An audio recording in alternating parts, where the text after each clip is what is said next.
Hello everyone. Thank you for checking out today's video. I would really appreciate it if you could leave a like and subscribe. Let's get started. People who have been clinically dead and brought back to life. What was your experience? When I was 10 years old, I fell from the roof of our house and landed on my head. I was in and out of consciousness on the way to the hospital via ambulance. When I recovered, they said I was legally dead at one point at the hospital, but they revived me with paddles after 5 minutes. I remember nothing at all, only the darkness of a deep dreamless sleep. The headache when I came to was unbearable. I was extremely lucky not to have any major spinal damage from the fall. Just a huge lump on my head that went away after about a week. No other injuries.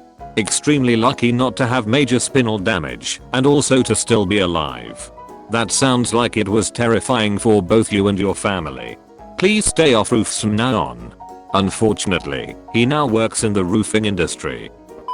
Aside from the experience everyone really talks about when they are dying, while they think it is what they experience when they are actually dead, such as seeing a light or loved ones, there was absolutely nothing. No sense of calm, no darkness, nothing. One moment I was dying and seeing things, and the next I was coming back alive. Exactly. Like. I will never remember it. There was nothing. No fear, no pain, no bliss, no joy. It scares the hell out of me. Clinically dead is basically just unconscious with no way to sustain your own life. What you do and don't remember is up to chance, but it's guaranteed to be full of hallucinations and misinterpretations by your barely functioning brain that are left behind when your functioning brain tries to fill in the gaps and give you something after you're resuscitated. Pretty uneventful. I shot dope, got really high, then dropped to the floor. My friends packed my groin with ice cubes and took turns punching me in the face, but I just lay there, unresponsive. EMTs saved me. I almost certainly suffered some amount of brain damage as I was gone for several minutes. There was no bright light, nothing noteworthy. I'm convinced that when you go, you're worm food, no fancy cosmic procession. The paramedics treated me like human garbage after I came back, and for most of the ambulance ride to the hospital. They treated me like an actual person once I was lucid enough to be articulate. All I could think of was my mother. If I had stayed dead, she would have perished from grief. Last time I ever stuck a needle in my arm. About 13 years ago. Stuck ice cubes in your groin? Why exactly? That's a common way to bring someone around who is on the brink of an overdose. The EMTs even remarked that my friends had apparently done this before. I used the same technique on a friend who tried to commit suicide with opiates years later. Luckily, once the ice bag was placed on his ball bag, he slowly sat up with a confused and uncomfortable expression on his face. Better than dying. Wow, never heard of this before. Better to know, I guess. Thanks for the useful info, fellow Redditor. I caught a TV show on a smaller network, R&E, TLC. I think the name was True Stories of the ER or something like that. In one episode they actually used ice on a guy's stuff, but it wasn't for an overdose. Has something to do with slowing blood flow and limiting brain damage. IDK. Was crushed by a semi on an ice road. My entire existence turned into vibration or sound. Just a huge center of a thunderbolt crashing, shaking, booming vibration. Next thing I know, it all subsides, and instead of pain, everything starts fading. I felt my balls try to void, my lungs not respond to my desire to breathe, and then I was floating in a void with a bubble of light suspended some distance in front of me. It was incredibly relaxing, comforting, and freeing. I knew without a doubt I had died. I wasn't scared or anything really. I had clarity of thought not skewed by emotion. I started to look at the light now and realized it was a projection of what my eyes were seeing through my slumped overhead. I could see my cell phone on the floor of my truck where my head was pointing, and had a thought about how I just died and I didn't say goodbye to my wife or my kids and how they are going to feel. I wished I could get to the phone, and suddenly I started moving forward and back into my normal frame of reference. I started breathing again. The pain started too. I slowly regained some motor function and reached for my phone, but I could feel the blood draining out of me and knew if I called anyone it would be for them to listen to me die.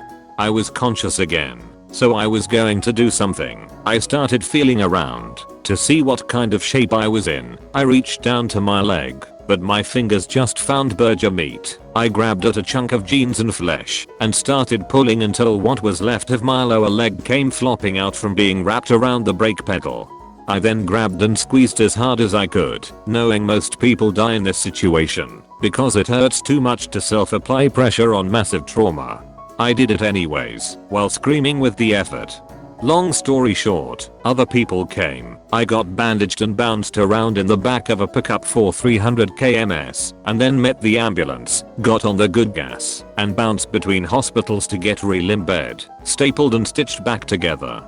I had a broken tibia, severed Achilles, multiple lacerations, a fractured hip, compressed spine, twisted wrist and a plethora of soft tissue damages and disruption from massive G-force trauma 5 years later on, and I'm in pain every day, and if given another opportunity will just die.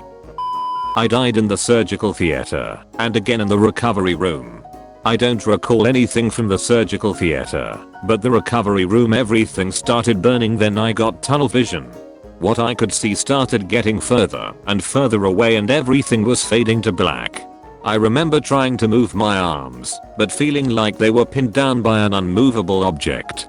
After that point just peace and euphoria for what seemed like an eternity. Then pain.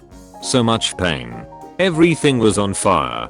The surgery site wasn't even the worst, and it was major surgery. I started screaming as best I could. In my head it was loud, but I had a breathing tube down my throat. I wanted to start vomiting everywhere. I passed out after pulling the breathing tube out my throat and spewing everywhere. I was also convinced the recovery room crash doctor was some kind of ginger angel with ginger wings, which is odd as I'm an atheist. After I woke up the second time I asked her out to dinner. She said no. I laughed. Edited for clarification, I got the tube out before spewing. Edit 2, the euphoria was amazing. I've subsequently taken to chasing adrenaline rushes to try and repeat it, but not come close. Thought I'd buck the usual trend of peaceful nothingness with my father's experience. He was slowly dying 4 weeks after his gallbladder removal was utterly botched, and the hospital interpreted his pleas to do something about the wrenching pain to mean he was a druggie obviously looking for a score. It all came to a head one day when my 10-year-old sister had to call 911 because my father was literally about to die. The doctor told my mother that my father's levels were no longer compatible with life. He was pretty much dead. His heart had stopped several times, so she should expect to lose her husband any time. My father remembers being in the room, slightly above everyone, watching like a spectator. He was accepting death, but was very sad about it. He had 3 young children he wanted to see grow up. He didn't want to go. He remembers thinking and feeling these things while he watched doctors try to get him going again. His next memory was waking strapped to the hospital bed with a breathing tube down his throat.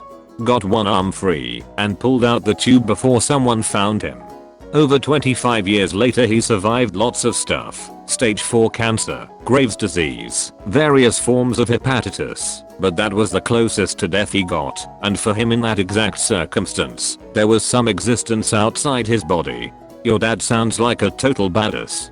Not today. I was dead a couple times from drowning 45 minutes and an hour, respectively. The only thing that waits beyond death is oblivion. Try to remember what happened to you for the 13.8 billion years that went by before you were born. What's that? It's a black timeless nothingness that didn't inconvenience you in any way. Exactly. Oblivion. Enjoy what you have, because it's all you're going to get. Try your best not to hurt anyone else along the way, yeah? That is an incredible amount of time to be revived from. It felt amazing. Like I was floating and didn't have to worry about anything.